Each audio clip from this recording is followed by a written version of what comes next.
नमस्कार साथियों, आपका हमारे चैनल पर स्वागत है। अभी हाल ही में रीट लेवल 1 परीक्षा का रिजल्ट घोषित हुआ है, जिसमें बहुत सारे अभ्यर्थियों का सिलेक्शन हुआ है।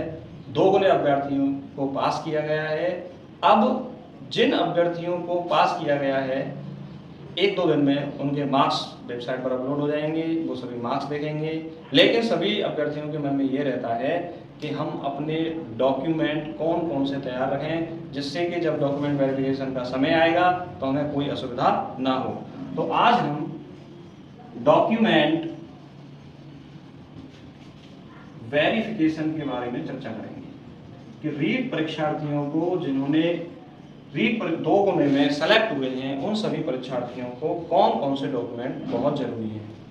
देखिए, कई सारे छात्र 12th क्लास के बाद डीएलएड करते हैं, जिसे राजस्थान में बीएसटीसी बोला जाता है, और बहुत सारे छात्र ग्रेजुएशन के बाद डीएलएड करते हैं या बीएसटीसी करते हैं। ये दोनों ही छात्र रीट परीक्षा देते हैं। अब मान लीजिए किसी छात्र ने 12th और डीएलएड से फॉर्म भरा है, किसी छात्र ने 12th और ग्रेजुएशन और डीएलएड से फॉर्म भरा है, बीएसटी से फॉर्म भरा है। तो इन सभी छात्रों को सबसे ज्यादा महत्वपूर्ण जो डॉक्यूमेंट है, सभी छात्रों को 10th क्लास की मार्कशीट और 10th क्लास की मार्कशीट के बाद सर्टिफिकेट भी बोर्ड द्वारा जो जारी किया जाता है, वह भी छात्रों के पास होना चाहिए।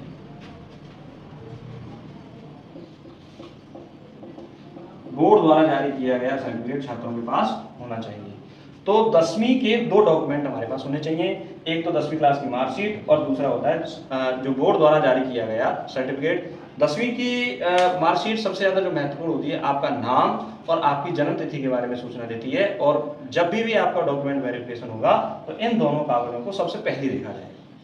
अब बात आती है कि कुछ छात्रों के पास तो ऐसी मार्कशीट है जिसमें सर्टिफिकेट और अंक दोनों एक ही में दिए हुए होते हैं, और कुछ छात्रों के पास ये दोनों अलग अलग होते हैं। तो उससे कोई फर्क नहीं पड़ता, किसी छात्र के पास एक ही मार्कशीट में सर्टिफिकेट होगा और एक ही मार्कशीट में अंक होंगे, और कुछ छात्रों के पास अलग अलग भी होंगे, सर्टिफिकेट अलग होगा और मार्कशीट अलग होती है। तो उससे कोई फर्क नहीं पड़ता, ये डॉक्यूमेंट हमारे पास होने चाहिए। दूसरा, हमारे पास कौन से डॉक्यूमेंट होने चाहिए?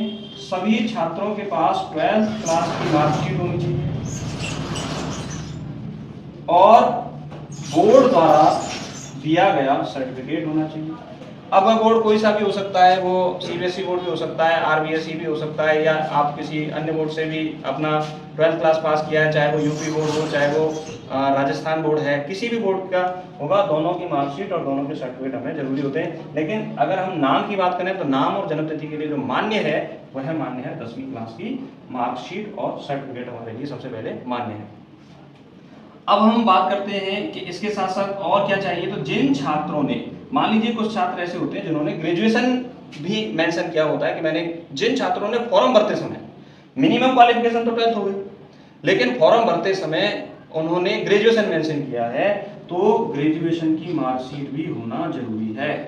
जिन छात्रों ने फॉर्म भरते समय मेंशन किया है, मान लीजिए कुछ छात्र ऐसे होते हैं कि ग्रेजुएशन किया है लेकिन उन्होंने फॉर्म ग्रेजुएशन मेंशन नहीं किया, फॉर्म भरते समय 12th क्लास ही मेंशन किया था, तो उनको ग्रेजुएशन की मार्कशीट की कोई जरूरत नहीं है।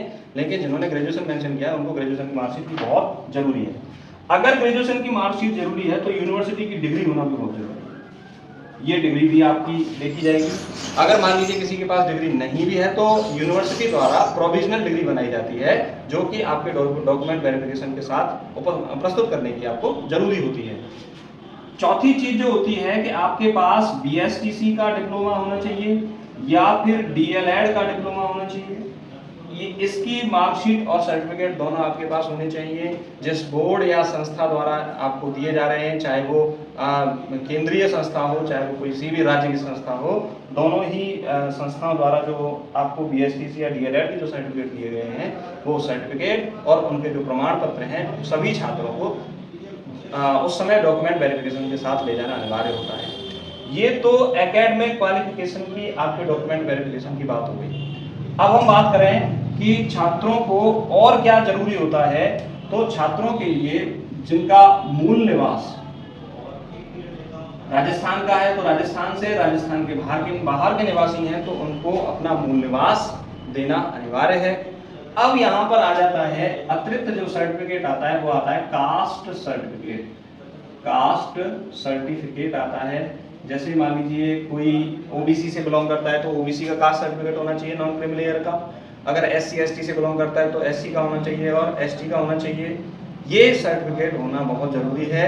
तो आपके पास देखिए 10वीं की मार्कशीट सर्टिफिकेट, 12वीं की मार्कशीट सर्टिफिकेट, ग्रेजुएशन अगर किसी ने मेंशन की है वो और उसकी डिग्री, बीएसटीसी डीएलएड की मार्कशीट और उसका प्रमाण पत्र।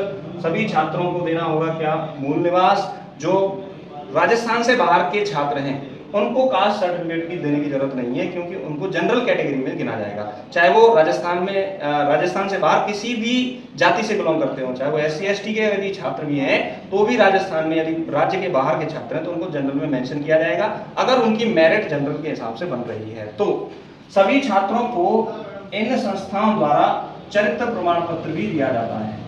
तो सभी छात्रों को चरित्र प्रमाण पत्र स्कूल और जहां से बीएसटीसी या डीएलएड किया है, देखो स्कूल का चरित्र प्रमाण पत्र, दूसरा बीएसटीसी डीएलएड का चरित्र प्रमाण पत्र, और किसी एक गजेटेड ऑफिसर द्वारा बनाया गया चरित्र प्रमाण पत्र भी जरूरी होता है।